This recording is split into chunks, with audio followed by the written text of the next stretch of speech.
السلام علیکم پیارے بچوں، کیا اپنے پچھلی ویڈیو دیکھی تھی جس میں ہم نے کلمہ شہادت کے بارے میں سیکھا؟ آج ہم سیکھیں گے اسلام کا دوسرا ستون، نماز۔ اسلام کے 5 ستونوں میں سے ایک ہے نماز۔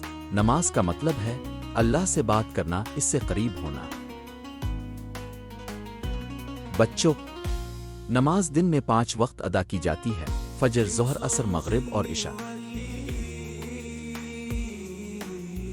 نماز ہمیں صاف رکھتی ہے، اللہ کا شکر ادا کرنا سکھاتی ہے اور دل کو سکون دیتی ہے۔